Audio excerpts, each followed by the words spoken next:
Hello everyone, नमस्ते। कैसे हैं आप सब? उम्मीद है आप लोग स्वस्थ और मस्त होंगे। हम लोगों ने एक नई सीरीज स्टार्ट की थी इस चैनल पे, जो कि क्लास 12th मैथमेटिक्स था। बिहार बोर्ड का पहले वीडियो में हम लोग सिलेबस डिस्कशन किए थे। उसके बाद हम लोग मैट्रिक्स से स्टार्ट किए थे। आप लोग को पता होगा कि अलजेब्रा से टोटल 12th में 13 मार्क्स के क्वेश्चन पूछे जाते हैं। तो वहाँ से हम लोगों ने अलजेब्रा का जो पहला टॉपिक है यानी मैट्रिक्स, जो कि आपके एनसीईआरटी के चैप्टर नंबर 3 है, यानी ऑब्व्यू। ऑब्व्यू हम लोग स्टार्ट किया था। ऑब्व्यू में हम लोगों ने पढ़ा था ऑब्व्यू कहते किसे हैं, और ऑब्व्यू की कोटि कैसे लिखे। ऑब्व्यू अगर दिया हो तो उसमें अवयवों की संख्या क्या हो, ये हम लोग पहले वीडियो में देख चुके हैं। इस वीडियो में हम लोग देखेंगे ऑब्व्यू के कितने प्रकार होते हैं, ऑब्व्यू के कितने टाइप्स होते हैं, जिसमें हम लोग row matrix, column matrix, square matrix, rectangular matrix, इस सब के बारे में पढ़ेंगे। उससे पहले जिन बच्चों ने पहले से अगर पहला लेक्चर नहीं देखा है तो उनके लिए थोड़ा सा हम बता दे रहे हैं, जिससे उनको कठिनाई ना हो। तो पहले हम लोग यहाँ देखेंगे कि ऑब्व्यू कहते किसे हैं। ऑब्व्यू ऑब्व्यू के बारे में आप लोग जान लीजिए। अगर आपको समय मिले तो आप पहले वाला भी वीडियो देखिए, लेकिन फिलहाल के लिए मैं बता दूं कि ऑब्व्यू ऑब्व्यू का मतलब होता है, ऑब्व्यू का मतलब होता है वह आयताकार आयताकार क्रम विन्यास जिसमें संख्या एवं फलन एम पंक्ति एवं एन स्तंभ के रूप में व्यवस्थित रहता है। यानी ऑब्व्यू में क्या रहता है, पंक्ति और स्तंभ। अगर सीधा सा बात कहे मोटा मोटी तो ये है कि पंक्ति एवं स्तंभों के व्यवस्थित, यानी अवयवों को पंक्ति एवं स्तंभों के रूप में व्यवस्थित करने की प्रक्रिया को ही क्या कहते हैं, ऑब्व्यू कहते हैं। ऑब्व्यू का मतलब है संख्या एवं फलन को पंक्ति एवं स्तंभ के रूप में व्यवस्थित करना। तो हम लोग पहले थोड़ा सा इसका रिवीजन करेंगे ऑब्व्यू के बारे में। यानी ऑब्व्यू जो है, स्टार्टिंग से देखिए। ऑब्व्यू में आप लोग पहले क्या शब्द आया है, पंक्ति एवं स्तंभ। पंक्ति और स्तंभ, तो पंक्ति और स्तंभ जब तक आपको नहीं पता होगा तब तक आपको दिक्कत होती रहेगी। इसलिए पंक्ति और स्तंभ, स्तंभ के बारे में समझिए। पंक्ति पंक्ति को अंग्रेजी में रो कहते हैं, पंक्ति को अंग्रेजी में रो कहते हैं, और स्तंभ को कॉल्यूम। ठीक है, कॉल्यूम। तो पंक्ति पंक्ति और स्तंभ से समझने से पहले आप लोग को पता होगा एक ऊर्ध्वाधर लाइन होती है और एक क्षैतिज, यानी horizontal line and vertical line. यानी क्षैतिज रेखा किसे कहते हैं, क्षैतिज रेखा के बारे में आप लोग बचपन में पढ़े होंगे। और ऊर्ध्वाधर रेखा यानी क्षैतिज मतलब क्षितिज के समान, यानी ऐसी कोई लाइन है इसे क्षैतिज रेखा कहते हैं। और जो खड़ी रेखा हो यानी परिरेखा को क्षैतिज रेखा कहते हैं, और जो खड़ी यानी सीधी रेखा हो उसे क्या कहते हैं, ऊर्ध्वाधर लाइन, यानी ऊर्ध्वाधर लाइन। इसको कहेंगे क्षैतिज, यानी क्षैतिज क्षैतिज रेखा। और इसे ऊर्ध्वाधर रेखा, ऊर्ध्वाधर रेखा यानी वर्टिकल लाइन। इसको हॉरिजॉन्टल लाइन, उसको वर्टिकल लाइन। ठीक है, तो क्षैतिज यानी जो क्षैतिज में हो, यानी क्षैतिज रेखाओं को क्या कहते हैं, पंक्ति कहते हैं। एवं ऊर्ध्वाधर लाइन को क्या कहते हैं, यानी वर्टिकल लाइन को क्या कहेंगे, कॉल्यूम कहेंगे। तो अगर मान लीजिए मैट्रिक्स को आपको पता होगा कि मैट्रिक्स को अंग्रेजी के बड़े अक्षरों, यानी बड़े अक्षरों मतलब कैपिटल लेटर ABC इत्यादि से सूचित किया जाता है। मैट्रिक्स को ये यानी स्क्वायर ब्रैकेट, इसको स्क्वायर ब्रैकेट या फिर बिग ब्रैकेट भी के नाम से भी आप लोग जानते होंगे, या राउंड ब्रैकेट यानी छोटी ब्रैकेट या स्मॉल ब्रैकेट के भी नाम से जानते होंगे। यानी या तो ये ब्रैकेट या ये ब्रैकेट में आपको रखना है। ये सिर्फ अच्छा लगने के लिए, इसका कोई विशेष महत्व नहीं है। आप लोग एनसीईआरटी में देखे होंगे कि ये स्क्वायर ब्रैकेट यानी इसको बिग ब्रैकेट भी कहते हैं, यानी बड़ी कोष्ठक, या हिंदी में कहे तो इसको वर्ग कोष्ठक के अंदर रखेंगे। तो मान लीजिए एक एग्जांपल लेते हैं। ये एक ऑब्व्यू है, ये एक ऑब्व्यू ए है जिसमें कुछ अवयव है। अवयव क्या होता है, जो इसमें संख्या एवं फलन हो उसी को क्या कहेंगे, अवयव। अवयव या प्रविष्टियां, ये सब क्या है, यानी 2 6 3 4 6 3 2 0 6 क्या है, इस ऑब्व्यू ए का, यानी ऑब्व्यू ए का क्या है, प्रविष्टि। यानी प्रविष्टि मतलब इंट्रीज या एलिमेंट, इसको कहेंगे, क्या कहेंगे, एलिमेंट या entries. Krishna N, hi sir, हाँ बोलिए, कैसे हो, अच्छे हैं, आप कैसे हैं। तो हम लोग देखिए, आप लोग यहाँ देखते रहिए, इसमें क्या होगा, इंट्रीज, यानी जो यहाँ जो अव्यव है, यानी जो संख्या एवं फलन है उसको क्या कहेंगे, अव्यव या फिर प्रविष्टियां, यानी अब अव्यव या यानी एलिमेंट या इंट्रीज। तो यहाँ आप लोग देखिए, तो उदग्र यानी यहाँ पंक्ति किसे कहेंगे, क्षैतिज रेखाओं को क्या कहेंगे, क्षैतिज रेखाओं को पंक्तियां कहेंगे। क्षैतिज मतलब देखिए यहाँ से लेके यहाँ तक, ये क्षैतिज हुआ, पहला क्षैतिज, दूसरा और तीसरा। यानी यहाँ आपसे पूछा जाए जो रो यहाँ यानी पंक्ति इसमें कितने हैं, तो आप लोग बता सकते हैं ये पहला क्षैतिज रेखा होगा R1। देखिए पंक्ति को हम लोग रो कहते हैं, यानी रो को इंग्लिश में पंक्ति को रो कहते हैं, इसलिए इसका R लिए हैं R1, और इसका हो जाएगा R2, और यहाँ हो जाएगा R3। यानी आपको इस आव्यूह में पूछा जाए कितने पंक्ति हैं, कितने पंक्ति हैं, तो आपको पता होना चाहिए जो उदग्र जो क्षैतिज रेखा होती है, यानी क्षैतिज मतलब ऐसे परिरेखा, यानी परिरेखा जो पहली, दूसरी और तीसरी, यानी क्षैतिज रेखाएं जो हैं वो क्या है, वो पंक्ति कहलाती है। और यहीं पे आप ऊर्ध्वाधर यानी जो सीधी है, यानी देखिए ऐसे कोई लाइन आएगी, पहला लाइन, दूसरा लाइन और ये तीसरा लाइन, इसको क्या कहेंगे, कॉलम कहेंगे। तो ये आपका हो जाएगा, ये जो पूरा अवयव है यानी ये कॉलम 1 का अवयव है। ये जो पूरा अवयव है क्या है, कॉलम 1 का, यानी स्तंभ 1 का। और ये स्तंभ दूसरे स्तंभ का अवयव है। और ये जो तीसरा है ये पूरा सब क्या हो जाएगा, तीसरा स्तंभ का। ठीक है, यहां तक किसी को कोई समस्या? यहां तक अगर स्तंभ और पंक्ति समझने में किसी को कठिनाई है तो वो पूछ सकते हैं। स्तंभ क्या हुआ, स्तंभ मतलब जो सीधी, यहां से देखिए सीधी, ये सब जो जितने अवयव है 2 4 2, ये किसके अवयव है, स्तंभ 1 के अवयव है। और यहां देखिए 6 6 और 0, ये किसके अवयव है, स्तंभ दूसरे के, और ये तीसरे स्तंभ, यानी ये जितने भी अवयव। इसी प्रकार रो में इतने ऐसे सीधे जितने भी अवयव, यहाँ तो 3 ही है, इससे ज्यादा भी हो सकते हैं या फिर इससे कम भी, इससे हमको कोई मतलब नहीं। हमको इतना मतलब है कि इस सीधी लाइन में कितने अवयव है वो सब क्या कहलाएंगे, पहली रो, यानी जो ऊपर सबसे वो पहली पंक्ति, उसके बाद दूसरी, तीसरी, इससे ज्यादा भी हो सकती है, यानी तीसरी भी हो सकती है, चौथी भी हो सकती है, पांचवी भी। लेकिन यहाँ 3 है, यानी इस आव्यूह में टोटल 3 पंक्ति है और 3 स्तंभ है, यानी 3 रोज एंड 3 कॉलम्स। इसके बाद हम लोग बात करेंगे, यहाँ तक किसी को कोई समस्या है तो पूछ सकते हैं कमेंट सेक्शन में, नहीं तो हम लोग आगे बढ़ेंगे। इसके बाद जो हमारा टॉपिक था आव्यूह की कोटि। आव्यूह की कोटि निकालने के लिए आपको क्या जरूरत पड़ता है, आव्यूह की कोटि निकालने के लिए आपको उसमें कितनी पंक्तियां हैं और कितने स्तंभ है ये पता होना चाहिए, तभी आप आव्यूह की कोटि लिख पाएंगे। ठीक है, तो हमारा नेक्स्ट है क्या, आव्यूह की कोटि कैसे लिखे। आव्यूह की, ये सब हम लोग पहले वीडियोज में देख चुके हैं, इसलिए हम लोग यहाँ छोटा मतलब तुरंत यहाँ से निकल के और आगे देखेंगे। ये इसलिए हम इस पर ज़्यादा टाइम नहीं देने वाले हैं।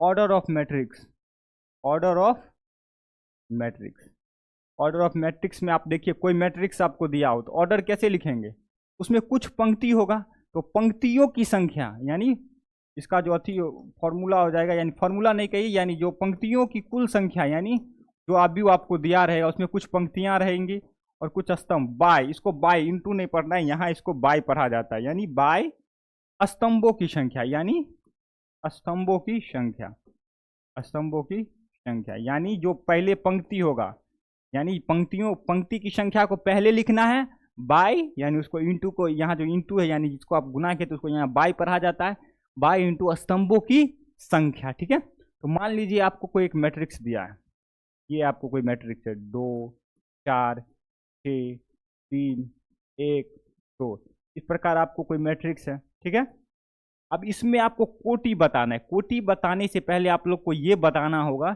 इसमें कितनी पंक्तियां, इसमें ये आव्यूह में कितनी पंक्तियां। पंक्तियां में हम क्या कहते, पहला ये हो जाएगा, यानी जो क्षैतिज, सीधा देखिए ये पहला पंक्ति और ये दूसरी पंक्ति, यानी इसमें पंक्तियों की संख्या कितनी है, 2 है, तो पंक्तियों को पहले लिखना है। और आव्यूह की जो कोटि है यहाँ पे नीचे में लिखा था, यानी आव्यूह की कोटि हो जाएगा 2 बाय।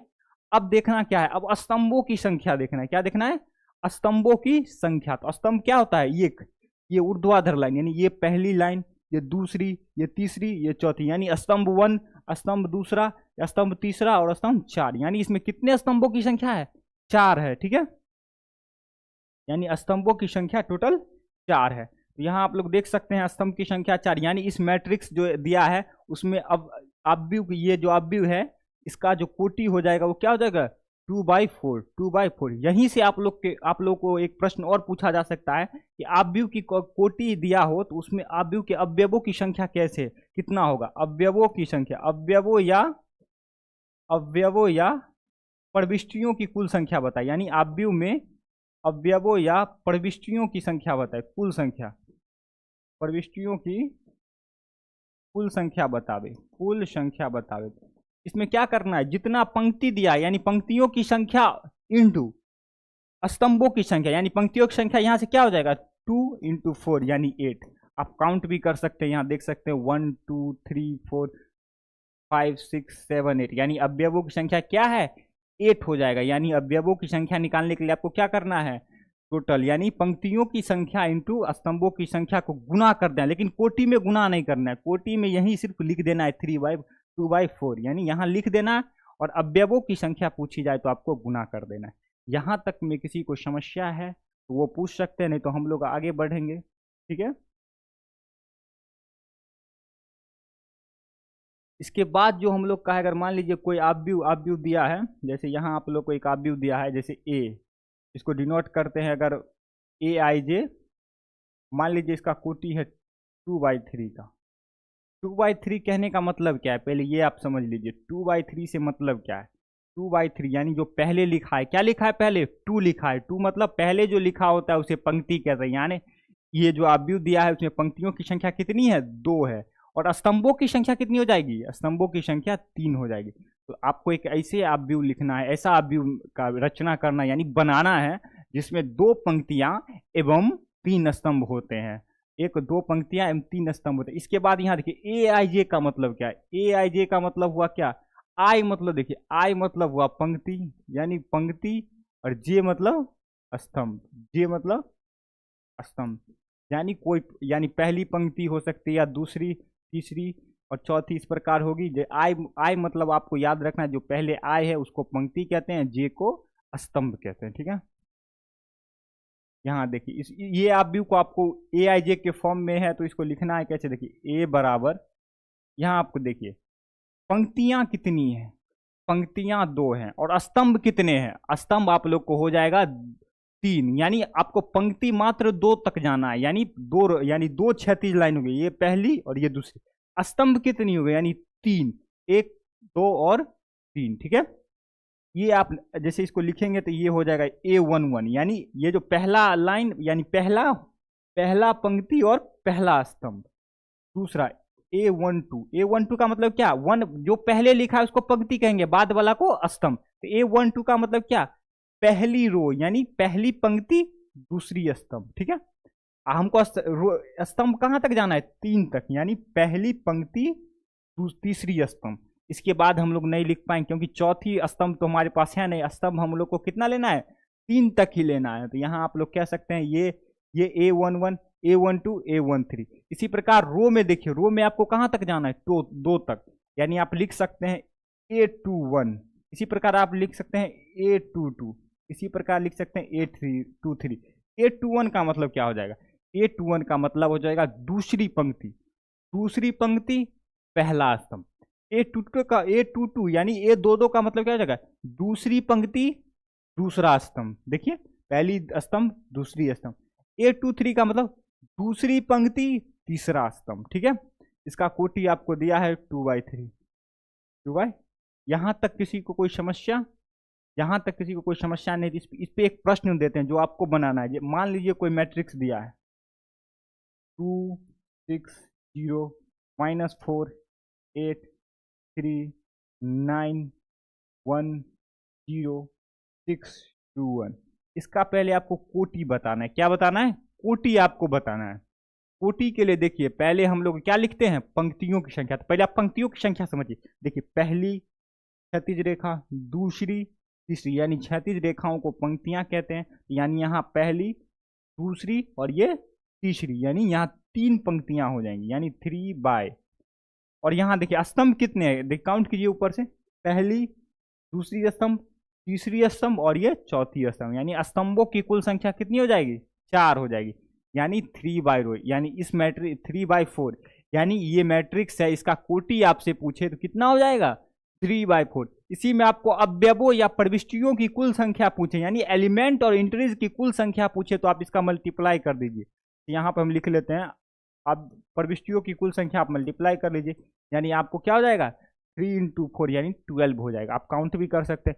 इसी प्रकार अगर मान लीजिए आपसे पूछे A33 बताओ, आपको बताना है A33, यानी 33 का मतलब क्या है, तीसरी पंक्ति एवं तीसरे स्तंभ के अवयव के बारे में आपको बताना है। तो आप गौर कीजिए, यहाँ ये पहली पंक्ति है, ये दूसरी पंक्ति है और ये तीसरी पंक्ति है।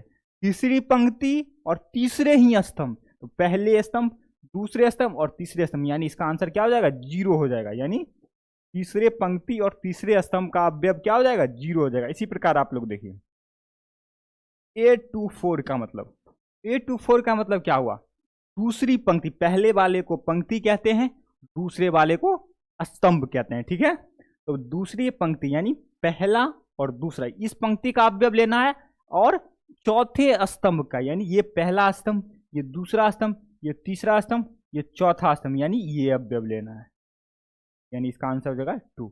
यहां तक किसी को समस्या नहीं है तो हम लोग अवयव के प्रकार में अब लोग बढ़ते हैं। तो अभी तक आप लोगों ने ये तो हम लोग का रिवीजन था जो कि लेक्चर 1 में कंप्लीट किया गया था। अवयव किसे कहते हैं? अवयव में क्या कहते हैं? रो, अवयवों को रो एवं कॉलम में व्यवस्थित करने की प्रक्रिया को अवयव कहते हैं। इसके बाद हम लोग अवयव की कोटि देखे। अवयव की कोटि कैसे लिखा था? पहले स्तंभों की संख्या बाय पहले रो, यानी पहले पंक्तियों की संख्या, उसके बाद स्तंभों की संख्या, यानी पंक्तियों की संख्या बाय स्तंभों की संख्या।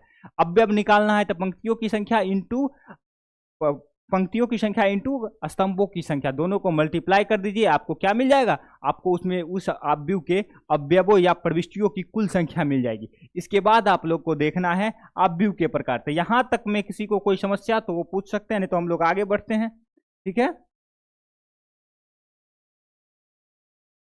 यहां तक में किसी को समस्या? तो आज का हमारा जो टॉपिक था मैट्रिक्स के प्रकार, यानी मैट्रिक्स, उसमें आप लोग को जो एनसीईआरटी में बहुत कम दिया है, लेकिन हम लोग उससे थोड़ा ज्यादा आगे बढ़ेंगे, जिससे आपको आगे कहीं कठिनाई ना हो। इसलिए हम लोग कुछ और मैट्रिक्स जो कि एनसीईआरटी में नहीं दिया है उसके बारे में भी पढ़ेंगे। जैसे एनसीईआरटी में क्षैतिज अवयव नहीं दिया है, उदग्र अवयव नहीं दिया है, तब भी हम इसके बारे में पढ़ेंगे, जानकारी होना जरूरी है। तो हम लोग यहाँ देखिए नेक्स्ट टॉपिक आज का जो हो जाएगा, यहाँ से हम लोग स्टार्ट करने वाले, जो कि क्या है? अवयव के प्रकार। यानी आज का जो हमारा टॉपिक है वो है अवयव के प्रकार, यानी टाइप्स ऑफ मैट्रिसेस, यानी टाइप्स ऑफ मैट्रिसेस। तो इसमें हम लोग को पहले क्या पढ़ना है? पहले हम लोग स्तंभ अवयव के बारे में, स्तंभ अवयव के बारे में आप लोग को नाम से ही स्पष्ट है। स्तंभ अवयव मतलब क्या? इसमें स्तंभ के बारे में कुछ विशेष बात कही गई होगी। तो स्तंभ अवयव का मतलब है जिसमें केवल एक ही स्तंभ हो, वैसा अवयव स्तंभ अवयव कहलाएगा यदि उसमें केवल एक ही अवयव हो, यानी एक ही स्तंभ हो, यानी स्तंभों की संख्या केवल और केवल एक हो। इसका हम लोग पहले डेफिनेशन लिख लेते हैं। वैसा अवयव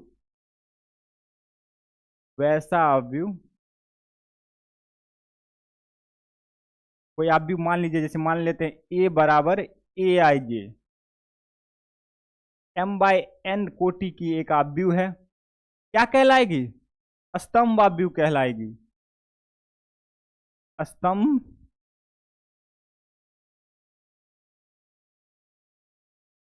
स्तंभ अवयव कहलाती है यदि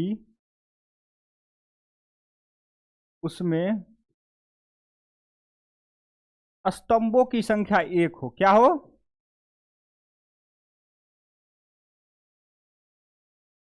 स्तंभों की संख्या केवल एक हो।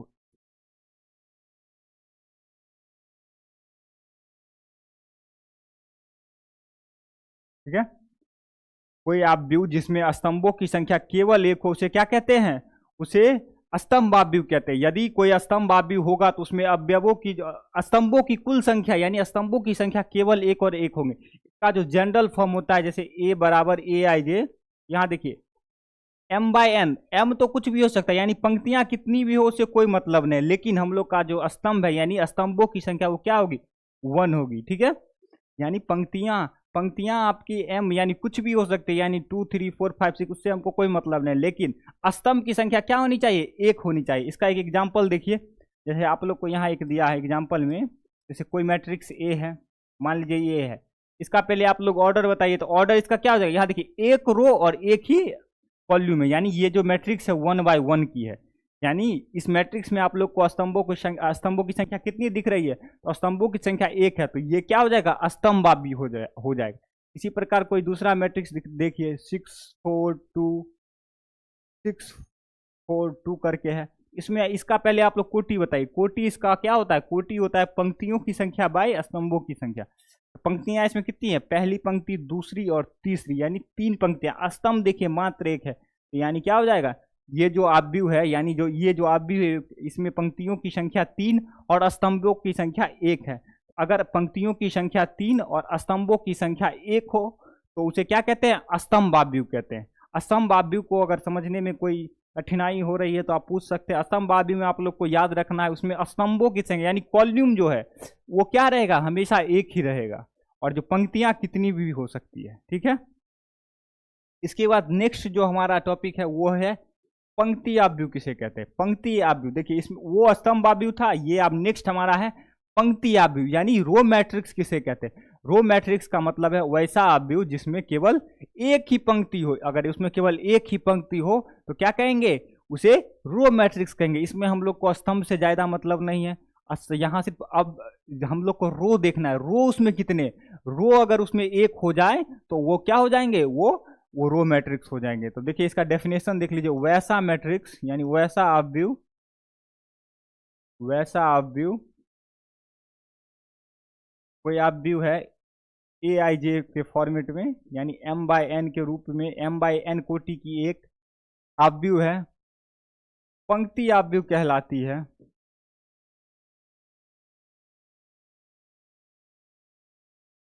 पंक्ति आव्यूह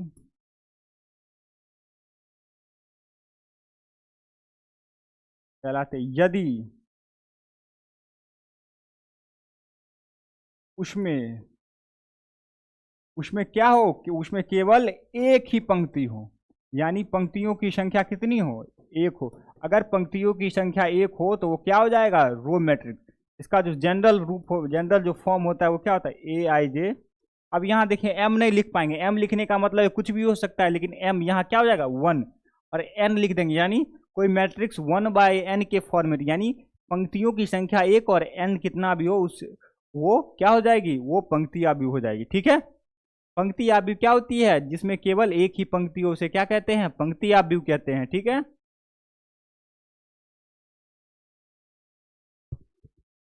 पंक्ति आव्यूह समझने में कोई दिक्कत, इस पे एक एग्जांपल देखते हैं। देखिए इसका एक एग्जांपल से आप लोग को बेहतर समझ में आएगा। जैसे मान लीजिए कोई आव्यूह ए है 2 6 3 4, इसमें आप देखिए, इसमें पंक्तियों के, इसका पहले ऑर्डर लिखिए, ऑर्डर लिखने के बाद आप लोग को समझ में आएगा। ये देखिए इसमें पंक्तियों की संख्या कितनी है, एक है, तो इसका 1 बाय, स्तंभों की संख्या आपसे पूछी जाए तो स्तंभ ऐसे होता है, यानी ऊपर से नीचे आना है, पहली स्तंभ, दूसरी, तीसरी और चौथी।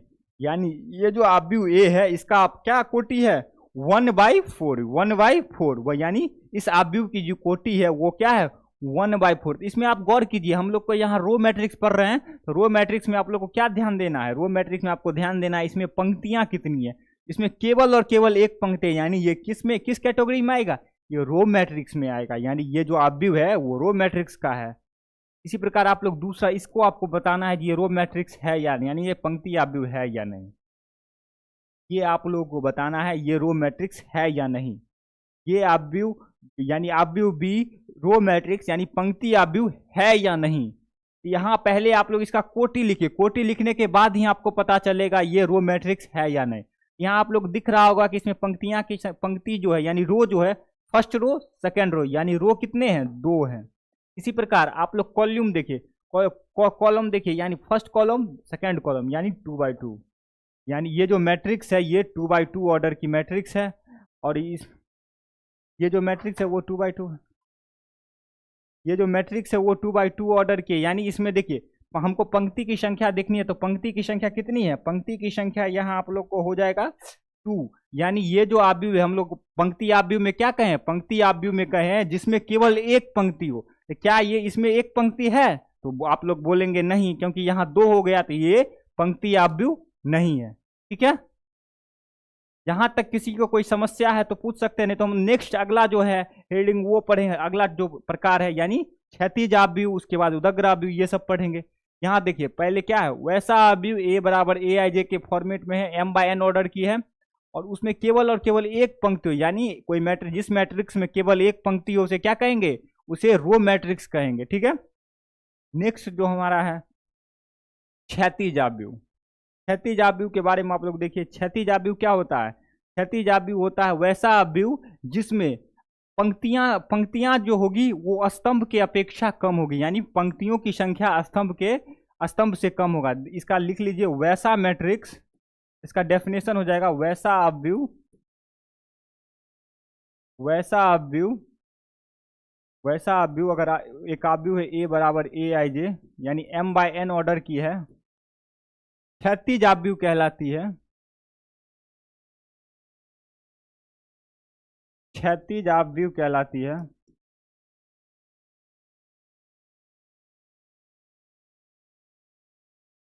यदि वैसा आव्यूह m/n और यदि उसमें पंक्तियों की संख्या यानी पंक्तियों की संख्या स्तंभों की संख्या से कम हो, यदि उसमें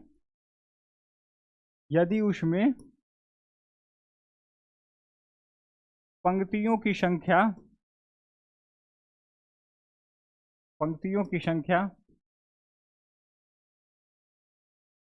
स्तंभों की संख्या से कम हो, यानी पंक्ति जो जितनी भी होगी, स्तंभ जितना भी होगा उससे वो स्तंभों की संख्या से कम हो। ठीक है, संख्या से कम हो, यानी जो क्षैतिज आव्यूह यानी इसको इंग्लिश में हॉरिजॉन्टल मैट्रिक्स कहते हैं। हॉरिजॉन्टल मैट्रिक्स में क्या होगा, पंक्तियां जो होगी वो स्तंभ की अपेक्षा कम होगी। इसका जनरल फॉर्म अगर आप देखिएगा तो जनरल फॉर्म हो जाएगा, कोई मैट्रिक्स ए बराबर ए आई जे के फॉर्मेट में है m/n ऑर्डर के, तो यहाँ क्या हो जाएगा, m जो है यानी पंक्तियां जो है, इसको पंक्ति कहते हैं और इसको स्तंभ कहते हैं, m जो है वो n से छोटा हो जाएगा। m जो है n से क्या हो जाएगा, छोटा रखना है। ये जो शर्त है यानी ये जो कंडीशन है वो आपको याद रखना है। ये जो कंडीशन दिया है इसको आपको याद रखना है। ठीक है, यानी ये जो है अगर कोई मैट्रिक्स है, अगर उसमें पंक्तियां कम है और स्तंभ ज्यादा है, यानी पंक्तियों की संख्या स्तंभ की संख्या से कम है, तो उसे क्या कहेंगे, क्षैतिज आव्यूह कहेंगे। इसका एक एग्जाम्पल देखिए और आपको बताना है कि ये क्षैतिज आव्यूह है या नहीं। यहां देखिए एक एग्जाम्पल, जैसे एक एग्जाम्पल हम लोग लेते हैं, जैसे कोई मैट्रिक्स ए है 2 1 6, इस प्रकार कोई मैट्रिक्स है, इसमें आपको बताना ये क्षैतिज आव्यूह है या नहीं। पहले आप लोग इसका कोटि लिखिए, कोटि लिखने के बाद आसानी से पता चल जाएगा। कोटि लिखने के लिए आपको पता होगा कि पहले हम लोग पंक्तियां देखते थे, इसमें पहली पंक्ति और दूसरी पंक्ति, यानी इसमें आपसे पूछा जाए पंक्तियां कितनी है तो 2 है।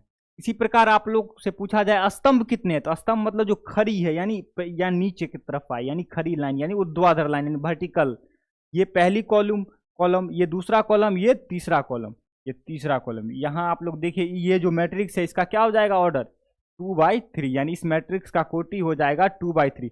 अब आप लोग को देखना है यहाँ m क्या है, यानी पहले वाला m होता है और दूसरे वाला n होता है। तो m आप लोग को दिख रहा होगा m बराबर 2, n बराबर 3। यहाँ आप लोग ध्यान दे रहे हैं तो आप पा रहे होंगे कि यहाँ 2 जो है वो छोटा होता है 3 से, यानी m जो है n से छोटा, यानी पंक्तियां कम है स्तंभ से, क्योंकि पंक्तियां यहाँ 2 ही हैं और स्तंभ कितने हैं 3 हैं। तो ये क्या हो जाएगा, ये जो आव्यूह है वो क्षैतिज आव्यूह हो जाएगा। ठीक है, क्षैतिज आव्यूह में आप लोग को याद रखना है पंक्तियों की संख्या स्तंभों की अपेक्षा कम होती है, पंक्तियां जो होती है वो स्तंभों से कम होती है। ठीक है, यहां तक में अगर किसी को कोई समस्या है तो पूछे, नहीं तो हम लोग आगे बढ़ेंगे। और नेक्स्ट जो हमारा है वर्टिकल मैट्रिक्स यानी उदग्र या ऊर्ध्वाधर मैट्रिक्स किसे कहते हैं, यानी आव्यूह किसे कहते हैं, उसके बारे में देखेंगे। अगर यहां तक में किसी को कोई समस्या है तो वो पूछिए।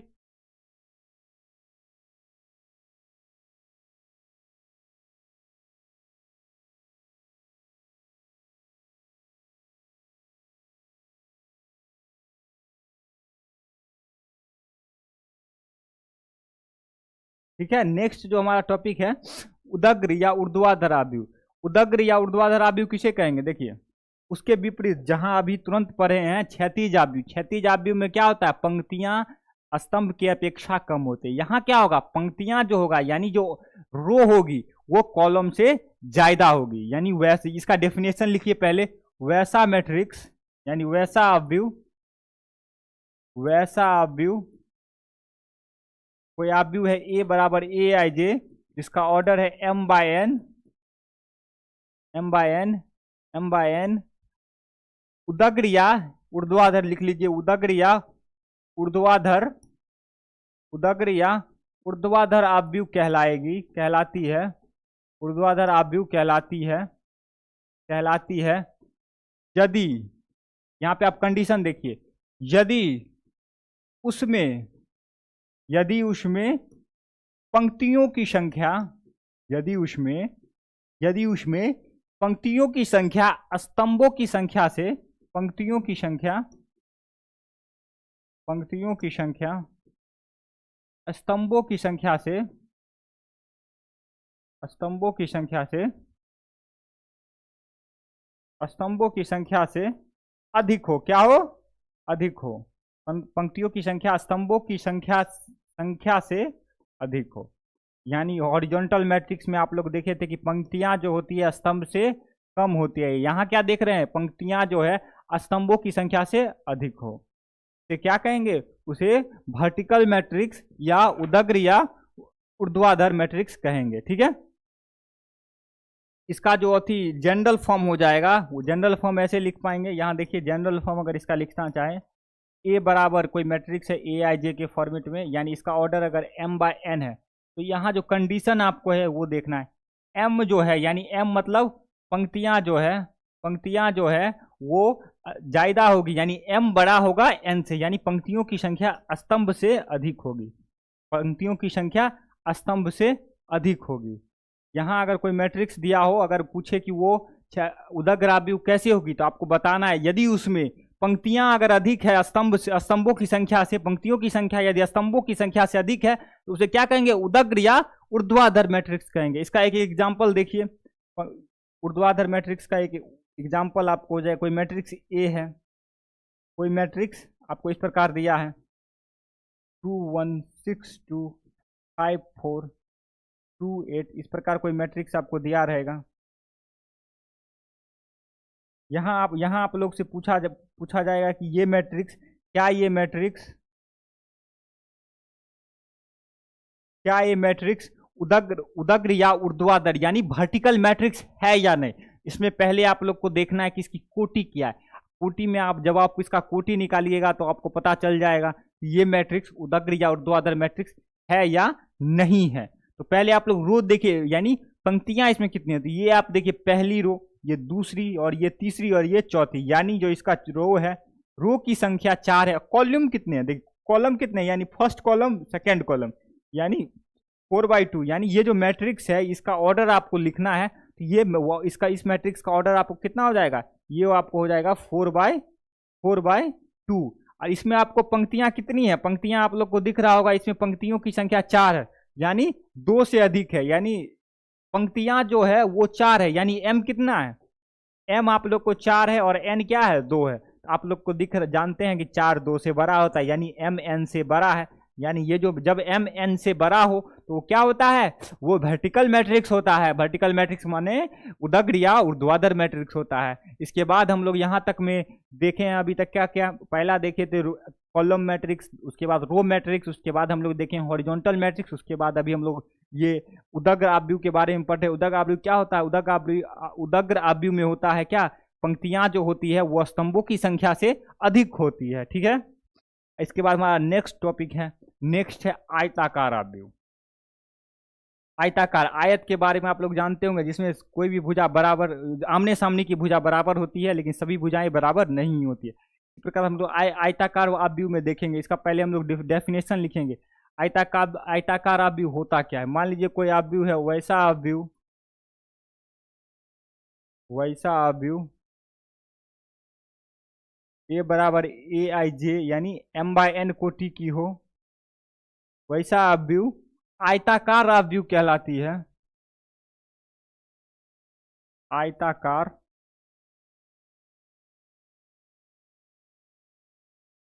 आयताकार आव्यूह कहलाती है। तो इसका कंडीशन देखिए, कब वो आयताकार आव्यूह कहलाएगी? जब उसमें वैसा आव्यूह आयताकार आव्यूह कहलाती यदि, यदि उसमें पंक्तियों की संख्या, पंक्तियों की संख्या स्तंभ, पंक्तियां और स्तंभ असमान, पंक्तियों की संख्या और स्तंभों की संख्या, और स्तंभों की संख्या असमान। असमान कहने का मतलब बराबर न हो। स्तंभों की संख्या असमान हो, स्तंभों की संख्या असमान हो, असमान हो, यानी समान न हो, असमान हो। यानी कोई मैट्रिक्स आपको दिया है, अगर उसमें पंक्तियां और स्तंभ बराबर नहीं है तो वो क्या कहेंगे, उसे आयताकार आव्यूह कहेंगे। आयताकार आव्यूह क्या होता है, यदि उसमें पंक्तियों की संख्या स्तंभों की संख्या से बराबर न हो बल्कि असमान हो, दोनों बराबर न हो, उसे क्या कहेंगे, आयताकार आव्यूह कहेंगे। आयताकार आव्यूह में ये इसका जनरल फॉर्म आप देखेंगे तो ये हो जाएगा ए आई जे का कोई आव्यूह एम बाय एन ऑर्डर की है, एम बाय एन ऑर्डर की, तो इसका कंडीशन क्या हो जाएगा, एम जो है वो एम यानी पंक्तियों की संख्या स्तंभों की संख्या के बराबर नहीं होती है, यानी पंक्तियां जो होती है स्तंभ के बराबर नहीं होती है। तो आयताकार आव्यूह आपके आपसे पूछा जाए आयताकार आव्यूह क्या होता है, तो आयताकार आव्यूह के बारे में आप बताएंगे जिसमें पंक्तियां और स्तंभ आपस में बराबर नहीं होती है। ठीक है, अब हम लोग का नेक्स्ट यहाँ से जो है, नेक्स्ट हम लोग पढ़ेंगे शून्य या रिक्त आव्यूह। शून्य आव्यूह अथवा रिक्त आव्यूह, ये नाम से स्पष्ट है, इसके सभी अवयव जीरो होंगे। जीरो अर्थात यानी शून्य आव्यूह मतलब शून्य होंगे, यानी सभी अवयव शून्य होंगे। वैसा मैट्रिक्स, इसका डेफिनेशन आप लिखना चाहे तो लिखिए, वैसा मैट्रिक्स, वैसा मैट्रिक्स यानी वैसा आव्यूह जिसमें सभी अवयव,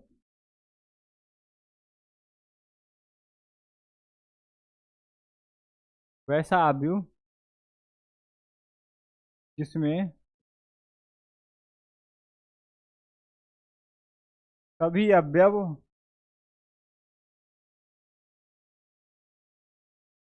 शून्य होते हैं, क्या कहलाते हैं, जीरो मैट्रिक्स। हिंदी में बोलिएगा तो ये हो जाएगा पंक्तियाँ शून्य आव्यूह या रिक्त आव्यूह। शून्य आव्यूह कहलाती है। ठीक है, आपसे पूछा जाए शून्य आव्यूह अथवा रिक्त आव्यूह किसे कहते हैं, तो वैसा आव्यूह जिसमें प्रत्येक अवयव शून्य के बराबर हो जाए, यानी सभी अवयव जो हो मैट्रिक्स में, यानी हर एक इंट्रीज या एलिमेंट क्या हो जाए, शून्य हो जाए, उसे क्या कहते हैं, शून्य आव्यूह कहते हैं। शून्य आव्यूह को ओ से डिनोट किया जाता है। इसे एक एक पॉइंट लिख लीजिए, इसे ओ से यानी कैपिटल ओ से डिनोट किया जाता है, यानी सूचित किया, हिंदी में लिखना चाहे तो सूचित किया जाता है, डिनोट, सूचित लिख लीजिए, सूचित या प्रदर्शित किया जाता है, सूचित किया जाता है। वैसा आव्यूह जिसमें प्रत्येक अवयव शून्य हो जाए तो उसे क्या कहते हैं, शून्य आव्यूह। तो कोई मान लीजिए मैट्रिक्स ए है, इसका एग्जाम्पल अगर देखिएगा, इसमें सभी अवयव जीरो, चाहे ऑर्डर उसका कुछ भी हो, उससे हमको मतलब नहीं है। यहाँ आप लोग को दिख रहा होगा, ये जो आव्यूह है इसमें सभी अवयव शून्य है, यानी ये आव्यूह क्या है, शून्य आव्यूह या रिक्त आव्यूह। इंग्लिश में इसे कहेंगे जीरो मैट्रिक्स या नल मैट्रिक्स, जीरो मैट्रिक्स या नल मैट्रिक्स। इसका आपको ऑर्डर पूछे तो देखिए, first row, second row, third row, यानी इसमें रो कितने हैं, तीन रो है। कॉल्यूम पूछा जाए तो फर्स्ट कॉल्यूम, सेकेंड कॉल्यूम और थर्ड कॉल्यूम और फोर्थ कॉल्यूम, यानी इस मैट्रिक्स का ऑर्डर है 3/4। तो वैसा आव्यूह जिसमें सभी अवयव शून्य होते उसे क्या कहते हैं, उसे शून्य आव्यूह या रिक्त आव्यूह कहते हैं। ठीक है, वैसा आव्यूह जिसमें सभी अवयव शून्य के बराबर हो जाए, यानी सभी अवयव शून्य होते उसे शून्य आव्यूह कहते हैं। अब हमारा नेक्स्ट टॉपिक जो यहाँ से अब इंपोर्टेंट मैट्रिक्स है, यानी स्क्वायर मैट्रिक्स किसे कहते हैं, स्क्वायर मैट्रिक्स किसे कहते हैं उसके बारे में आपको पढ़ना है। स्क्वायर मैट्रिक्स किसे कहते हैं, हिंदी में इसको वर्ग आव्यूह कहते हैं। क्या कहते हैं, वर्ग आव्यूह। वर्ग आव्यूह, ये यहाँ से सभी जितने भी अभी आव्यूह यानी टाइप्स पढ़ाए जाएंगे वो सभी इंपॉर्टेंट है, इसलिए आपको यहाँ से ध्यान देना है। वर्ग आव्यूह में क्या होता है, जैसे रेक्टेंगुलर मैट्रिक्स में हम लोग पढ़े हैं क्या, पंक्तियां जो होती है यानी पंक्तियों, row, number of rows number of columns के बराबर नहीं होता है। लेकिन यहाँ जो है नंबर ऑफ रो यानी पंक्तियों की कुल संख्या स्तंभों के कुल संख्या के बराबर होगी तो उसे क्या कहेंगे, वर्ग आव्यूह। यहाँ आप लिख सकते हैं वैसा आव्यूह,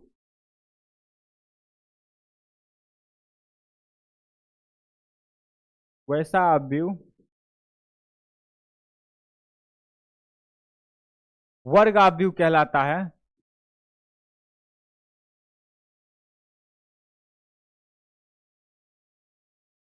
वर्ग आव्यूह कहलाता है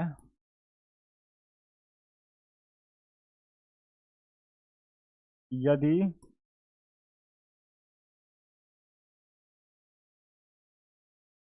यदि उसमें पंक्तियों की संख्या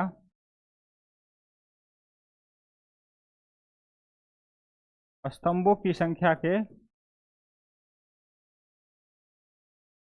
बराबर हो, पंक्तियों की संख्या और स्तंभों की संख्या समान हो या बराबर हो। यहाँ पंक्तियों की संख्या, स्तंभों की संख्या, पंक्तियों की संख्या और यहाँ और लिख लीजिए, और स्तंभों की संख्या समान हो। समान मतलब बराबर हो, तो क्या कहेंगे उसे? उसे वर्गाव्यूह कहेंगे। वर्गाव्यूह मतलब क्या? वैसा मैट्रिक्स जिसमें अव्यूह, यानी वैसा अव्यूह जिसमें पंक्तियों की संख्या स्तंभों की संख्या के बराबर हो जाए, उसे कहेंगे वर्गाव्यूह। तो वर्गाव्यूह का जनरल फॉर्म देखिए, यानी कोई मैट्रिक्स ए है, कोई मैट्रिक्स ए है, ए आई जे के फॉर्मेट में, एम बाय एन ऑर्डर की कोई मैट्रिक्स है, इसमें क्या होगा? एम जो होगा वो एन के बराबर हो जाएगा, यानी जो पंक्तियां जो है वो स्तंभ की संख्या के बराबर हो जाएगा। यदि पंक्तियों की संख्या स्तंभ की संख्या के बराबर हो जाए तो उसे क्या कहते हैं? उसे वर्गाव्यूह या स्क्वायर मैट्रिक्स कहते हैं। ठीक है, इसका एक एग्जाम्पल हम लोग देख लेते हैं। इसका एक एग्जाम्पल हो जाएगा, कोई मैट्रिक्स ए है, यहाँ जो है 264 218 106, यानी यहाँ आप पहले काउंट कीजिए, पहले इसमें देखिए कि रो कितने हैं। रो इसमें आप लोग देखेंगे, यानी पंक्तियां, फर्स्ट पंक्ति, सेकेंड पंक्ति और थर्ड पंक्ति, यानी इसमें पंक्तियों की संख्या 3 है। इसके बाद आप स्तंभ देखिए, यानी कॉलम, कॉलम देखिए, कॉलम मतलब सीधी आइए, first row, first column, second column और थर्ड कॉलम, यानी इसमें क्या है? 3x3 की ये मैट्रिक्स है। यानी इसमें आप लोग दिख रहा होगा m कितना है? m आपका, यानी पहले वाला m होता है और दूसरे वाला n होता है, यानी m जो है n के बराबर, यानी 3 जो है 3 के बराबर होता है। यानी जो ये अव्यूह जो है वो स्क्वायर मैट्रिक्स है। स्क्वायर मैट्रिक्स क्या होता है? यदि उसमें पंक्तियों की संख्या स्तंभों की संख्या के बराबर हो जाए तो उसे क्या कहते हैं? वर्गाव्यूह कहते हैं। ठीक है, यहां तक किसी को कोई समस्या? इसके बाद वर्गाव्यूह से रिलेटेड अभी जो पढ़े हैं, इसके बाद वर्गाव्यूह, इससे रिलेटेड डायगोनल मैट्रिक्स आएगा, आइडेंटिटी मैट्रिक्स आएगा, अदिश अव्यूह आएगा, ये सब किससे रिलेटेड रहेगा? इसी वर्गाव्यूह से। तो इसलिए यहाँ पे किसी को अगर समस्या है तो वो पूछ सकते हैं। ठीक है,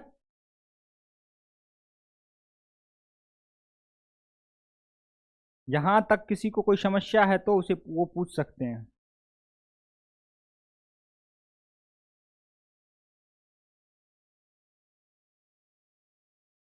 जहां तक किसी को कोई समस्या नहीं है तो हम लोग आगे बढ़ते हैं। देखिए, अब हमारा नया टॉपिक है, नया जो अथी ये अथी टाइप्स है, यानी विकर्ण अव्यूह, यानी डायगोनल मैट्रिक्स। डायगोनल मैट्रिक्स होता क्या है? डायगोनल मैट्रिक्स भी स्क्वायर मैट्रिक्स होता है, यानी वैसा वर्ग अव्यूह, वैसा वर्ग अव्यूह, वर्ग अव्यूह विकर्ण अव्यूह कहलाता है। वैसा वर्ग अव्यूह, इसका ऑर्डर क्या हो जाएगा? मान लीजिए 2x2, या हम यहाँ n मान लेते, तो रो भी n और स्तंभों की संख्या भी n, यानी पंक्तियां भी n हो जाएगी और रो और कॉलम दोनों बराबर होती है वर्ग में। यानी अगर वर्ग अव्यूह है तो आपको याद रखना है, पंक्ति आपसे ऑब्जेक्टिव में भी पूछा जाएगा। कोई अगर वर्ग अव्यूह है तो उसमें m बराबर n होगा कि m छोटा होगा n से, कि n बड़ा होगा m से, इस प्रकार प्रश्न पूछा जा सकता है।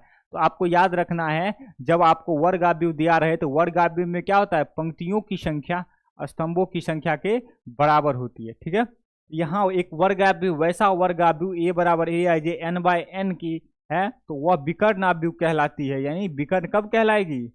विकर्ण अव्यूह कहलाती है, विकर्ण अव्यूह कहलाती है, विकर्ण अव्यूह कहलाती है। यदि कोई अव्यूह है, विकर्ण अव्यूह, विकर्ण अव्यूह कहलाते यदि, यदि मुख्य विकर्ण के अतिरिक्त, मुख्य विकर्ण के अतिरिक्त इसके अन्य सभी अवयव क्या हो जाए? शून्य हो जाए। यानी वैसा वर्ग अव्यूह ए बराबर ए आई जे n बाय n विकर्ण अव्यूह कहलाती है यदि, यदि यदि इसके मुख्य विकर्ण के अतिरिक्त, अभी मुख्य विकर्ण के बारे में बात करेंगे। मुख्य विकर्ण क्या होता है? मुख्य विकर्ण के अतिरिक्त, अतिरिक्त मतलब मुख्य विकर्ण को छोड़कर, यानी मुख्य विकर्ण के जितने भी अवयव उसको छोड़ के, मुख्य विकर्ण के अतिरिक्त अन्य सभी अवयव क्या होते हैं? शून्य हो जाते हैं। अन्य सभी अवयव, अन्य सभी अवयव या इंट्रीज या एलिमेंट भी इसको इंग्लिश में कहते हैं, शून्य हो, उसे क्या कहेंगे? डायगोनल मैट्रिक्स कहेंगे। पहले हम लोग देख लेते हैं क्या ये मुख्य मुख्य विकर्ण किसे कहते हैं। मुख्य विकर्ण, मुख्य विकर्ण, मुख्य विकर्ण आप लोग पढ़े होंगे, जैसे कोई आयत दिया हो चाहे स्क्वायर दिया हो तो विकर्ण किसे कहते हैं, सम्मुख भुजा को जो मिला देते हैं लाइन को, इसी को क्या कहते हैं, विकर्ण। आप लोग यही पढ़े होंगे। मुख्य विकर्ण क्या कहते हैं, दोनों को मिला दे दोनों तरफ से, यानी सम्मुख भुजा को अगर मिला दीजिए, सम्मुख शीर्ष को मिलाने वाली रेखा को क्या कहते हैं, उसे विकर्ण कहते थे। यहाँ आव्यूह में भी ठीक इसी प्रकार होता है कुछ, यानी कोई मैट्रिक्स है, वर्ग आव्यूह आपसे कहा, यानी क्या होगा, पंक्तियों की संख्या स्तंभों की संख्या के बराबर हो जाएगा। पंक्तियां जो होगी वो स्तंभों की संख्या के बराबर हो जाएगी, ठीक है। पंक्तियों की संख्या स्तंभ, यहाँ आप लोग को देखिए दो प्रकार डायगोनल, एक इधर का डायगोनल यानी एक दो डायगोनल, लेकिन इसमें मुख्य विकर्ण क्या होगा, मुख्य विकर्ण के लिए आप लोग याद रखना है इधर से लेना है, यानी ये जो अवयव है, ये जो अवयव है उसे क्या कहते हैं, मुख्य विकर्ण, या मुख्य विकर्ण से कहते हैं मुख्य विकर्ण। मुख्य विकर्ण इंग्लिश में कहेंगे तो प्रिंसिपल डायगोनल, प्रिंसिपल या मेन डायगोनल भी कहते हैं, प्रिंसिपल डायगोनल या प्रधान विकर्ण या मेन डायगोनल, प्रधान विकर्ण।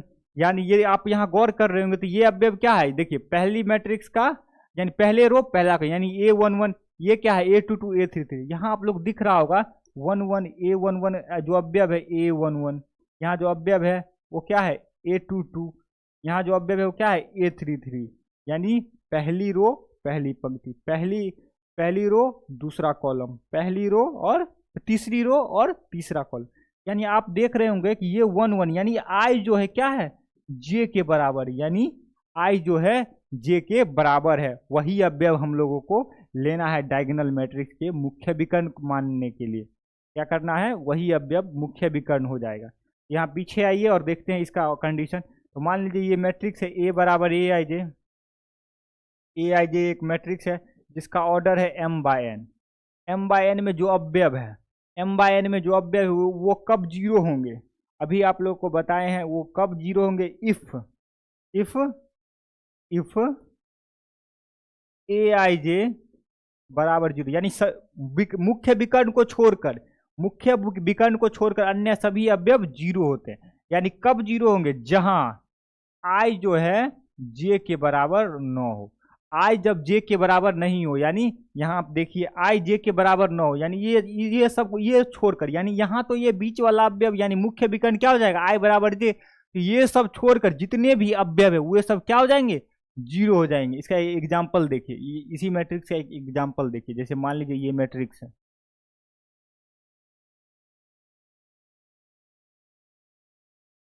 ये आप लोग का एक मैट्रिक्स है, ठीक है।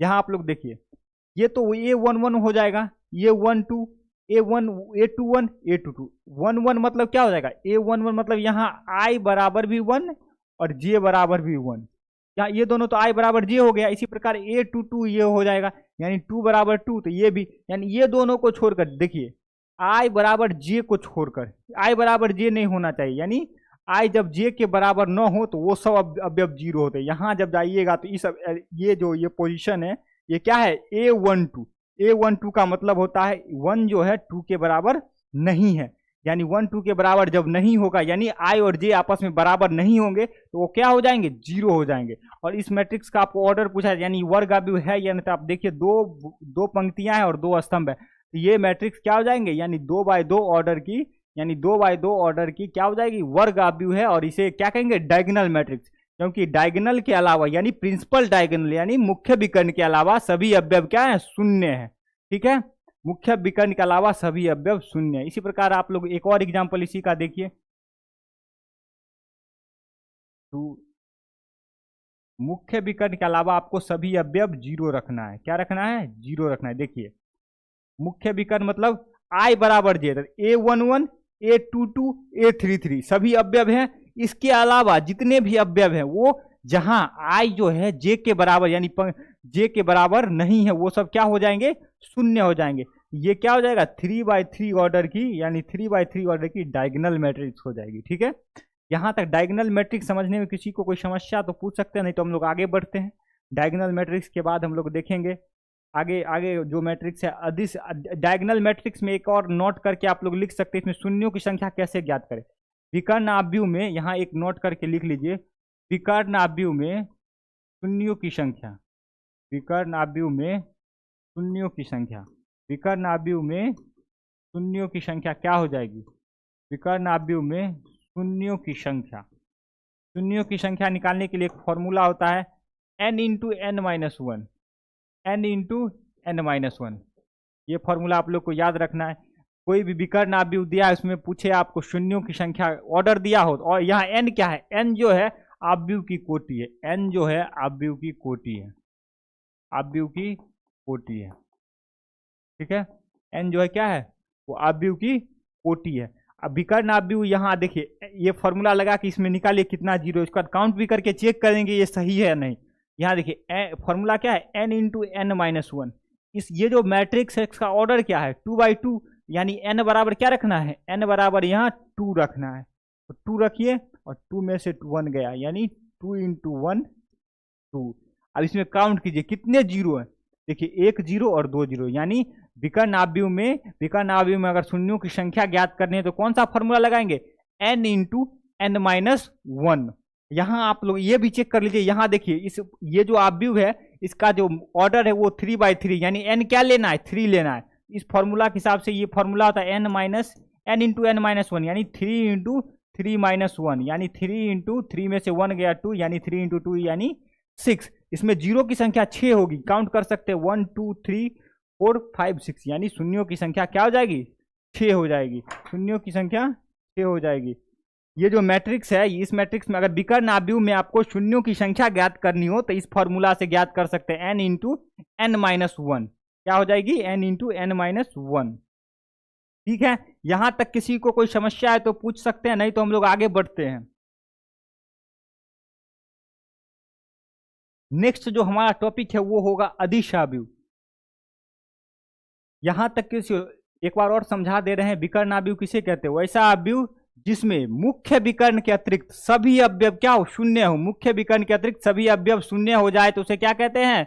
मुख्य विकर्ण के अतिरिक्त सभी अवयव शून्य हो जाए तो उसे विकर्ण आव्यूह कहते हैं। मुख्य विकर्ण मतलब क्या? I बराबर जहां j हो, I बराबर j, यानी जो पंक्ति है वो स्तंभ के बराबर, यानी A11 A22 A33 A44, ये सब मुख्य विकर्ण का अवयव है। इसके अलावा जितने भी अवयव है वे सब शून्य हो जाए तो उसे क्या कहेंगे?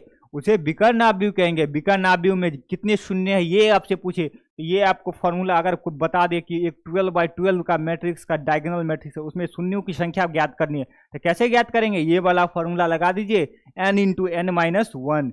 n into N minus one से आपको शून्यों की संख्या प्राप्त होगी। ठीक है, नेक्स्ट जो हमारा टॉपिक है, नेक्स्ट जो है यहाँ अदिश आव्यूह किसे कहते हैं?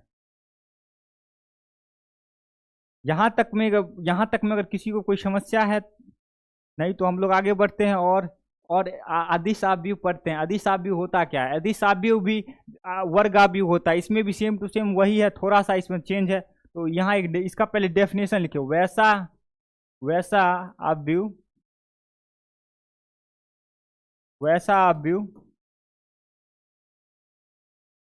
ए बराबर AIJ m/n ऑर्डर की एक मैट्रिक्स है, अदिश आव्यूह कहलाती है। कब? इसका कंडीशन है अदिश आव्यूह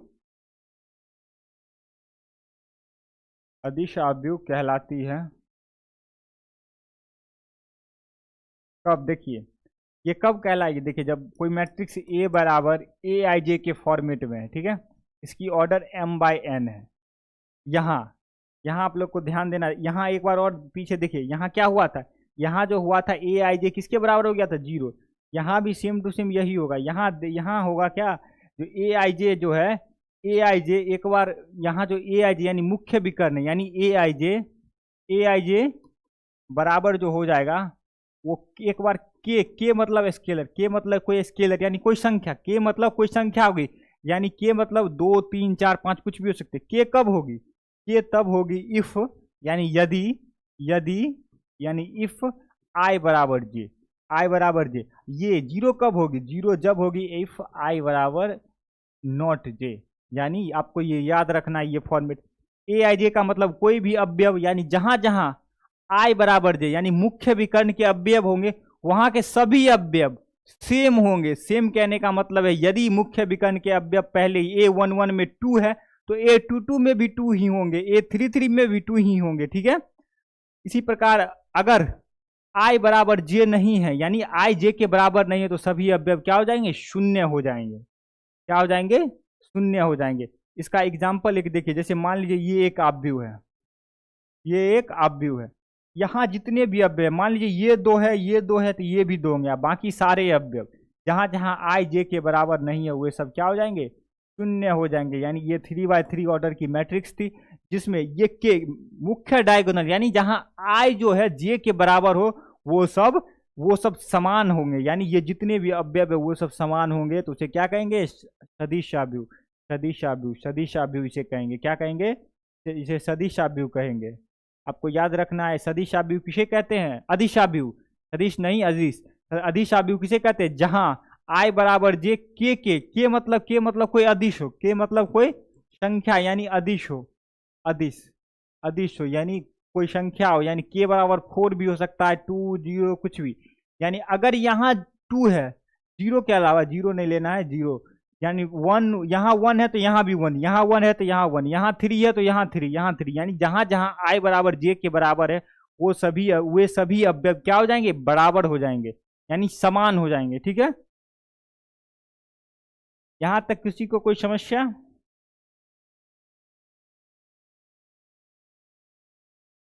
नेक्स्ट जो हमारा टॉपिक है, नेक्स्ट ये हमारा लास्ट है, यहाँ तक में अगर किसी को समस्या नहीं है तो हम लोग आगे बढ़ते हैं। ये इकाई आव्यूह आज के लिए लास्ट है, इसके बाद हम लोग ये समाप्त करेंगे। इकाई आव्यूह किसे कहते हैं, तो याद रखिए इसका जो डेफिनेशन होता है सेम टू सेम है, वैसा आव्यूह, वैसा वर्ग आव्यूह, यहाँ भी वर्ग आव्यूह लिख लीजिएगा, ये सब वर्ग आव्यूह होते हैं, ये वर्ग आव्यूह के अंतर्गत आते हैं। वैसा वर्ग आव्यूह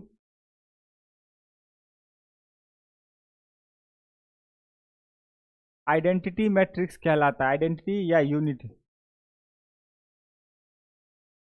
कहलाता है। कब, इसके लिए कंडीशन है, मान लीजिए ये A बराबर AIJ, यहाँ कोटि जो होगी, कोटि यहाँ भी ध्यान दे लीजिएगा, यहाँ भी ये वर्ग आव्यूह है तो इसका कोटि समान होगा, क्या होगा, कोटि समान होगी। यानी वर्ग आव्यूह में कोटि जो नहीं, यानी पंक्तियों की संख्या स्तंभों की संख्या के बराबर होती है। ये A बराबर IJ है, n/n ऑर्डर की है, इसमें जो AIJ है, AIJ पे ध्यान देना है, ये एक बार 1 होगी और एक बार 0, 1 कब होगी और 0 कब होगी, ये देखिए, जब, यानी इफ I बराबर J, यानी I जो है वो J के बराबर हो जाए तो क्या होगी, वो 1 हो जाएगी, यहाँ 1 हो जाएगी। अभी आप लोगों ने पिछले अदिश आव्यूह में देखा, जो यहाँ के होगी, के मतलब कुछ भी आ सकती है, I जो J के बराबर, यानी मुख्य विकर्ण के सभी अवयव, यानी इकाई आव्यूह में क्या होंगे, मुख्य विकर्ण के सभी अवयव एक ही होंगे, एक के अलावा कोई भी नहीं होंगे।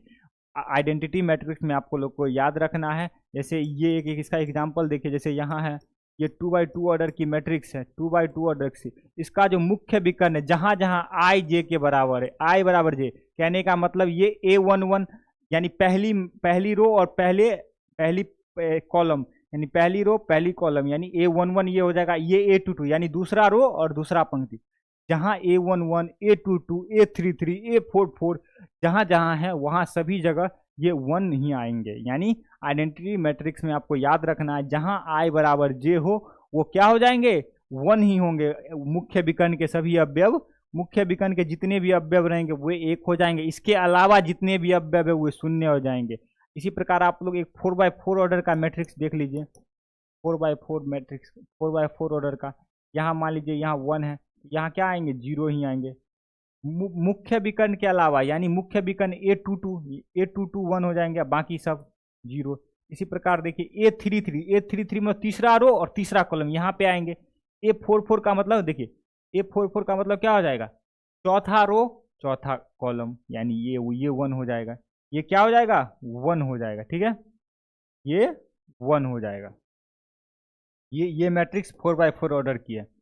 यानी आप लोग को दिख रहा होगा, जहां जहां I बराबर J है वहां वहां 1 आएगी, और उसके अलावा I जहां जहां J के बराबर नहीं वो सब क्या हो जाएगी, वो सब हो जाएगी, वो 0 हो जाएगी, ठीक है। यहाँ तक किसी को समस्या नहीं है तो हम लोग एक और इसके बारे में एक लिख सकते हैं, जो आइडेंटिटी मैट्रिक्स को I से सूचित करते हैं, इसे आई से सूचित करते हैं, इसे आई से सूचित करते हैं। क्या से? आई से सूचित करते हैं, आई से सूचित करते हैं। कहीं आप लोग को आई आई आई टू यानी आई टू लिखा हो रहे तो समझ जाइए ये 2x2 ऑर्डर की मैट्रिक्स है, 2x2 ऑर्डर की तत्समक या आइडेंटिटी मैट्रिक्स है, 2x2 ऑर्डर की आइडेंटिटी मैट्रिक्स है। ठीक है, कहीं आपको I4 I5 नजर आए, I5 का मतलब है 5x5 ऑर्डर की, 5x5 ऑर्डर की आइडेंटिटी मैट्रिक्स है। ठीक है, ये आप लोग का हो गया। आज यहीं समाप्त करते हैं। एक बार अगर आप रिवीजन करना चाह रहे हैं यानी कुछ भी नहीं समझ में आया हो किसी पॉइंट पे तो आप पूछ सकते हैं। स्टार्टिंग से एक बार हम लोग रिवीजन कर लेते हैं क्या आज हम लोग पढ़ा है हम लोगों ने। अगर किसी को कहीं पे भी कोई समस्या है तो कमेंट में बता दीजिए, जहाँ पे हम लोग फिर से ज़्यादा ध्यान दे के पढ़ेंगे, बता दिया जाएगा फिर से आपको।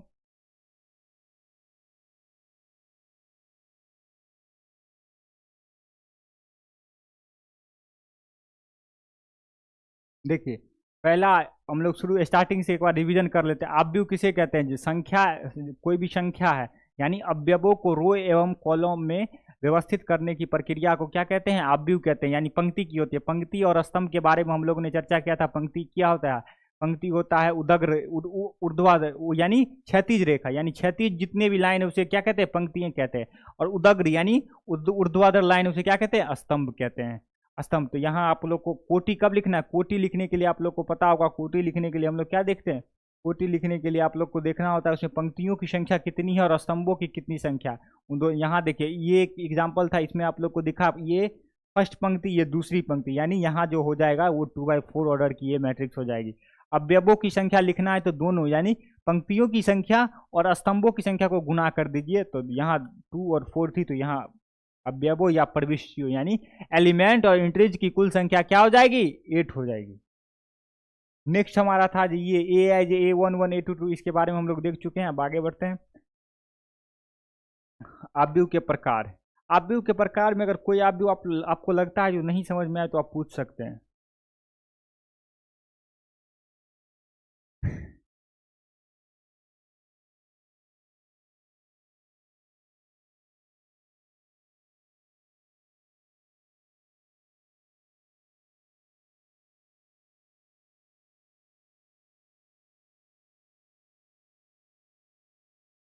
अवयव के प्रकार में पहला था स्तंभ अवयव। स्तंभ अवयव क्या होता है? जिसमें केवल एक ही स्तंभ हो उसे स्तंभ अवयव कहते हैं। स्तंभ अवयव में जिसमें केवल एक ही स्तंभ हो उसे स्तंभ अवयव कहते हैं। स्तंभ यानी पंक्ति अवयव। पंक्ति अवयव में जिसमें पंक्तियों की संख्या केवल और केवल एक हो उसे पंक्ति अवयव कहते हैं। ठीक है, नेक्स्ट हमारा था क्षैतिज अवयव। जिसमें पंक्तियां जो है स्तंभ की अपेक्षा कम हो उसे क्या कहते हैं? क्षैतिज अवयव। इसी प्रकार हम लोग उदग्र अवयव देखे तो उदग्र में क्या होता है? पंक्तियों की संख्या स्तंभों की संख्या से अधिक हो उसे क्या कहते हैं? उदग्र या ऊर्ध्वाधर यानी वर्टिकल मैट्रिक्स कहते हैं। इसी प्रकार आप लोग का नेक्स्ट हो जाएगा आयताकार अवयव। जिसमें पंक्तियों की संख्या स्तंभों की संख्या के बराबर न हो उसे क्या कहते हैं? आयताकार अवयव। नेक्स्ट हमारा था शून्य अवयव या रिक्त अवयव। शून्य अवयव या रिक्त अवयव जिसमें सभी अवयव शून्य के बराबर हो जाए उसे क्या कहते हैं? शून्य अवयव। नेक्स्ट हमारा था वर्ग अवयव। किसे कहते हैं? वर्ग अवयव जिसमें सभी अवयव यानी वर्ग अवयव मतलब पंक्तियों की संख्या और स्तंभों की संख्या आपस में बराबर हो उसे क्या कहेंगे? उसे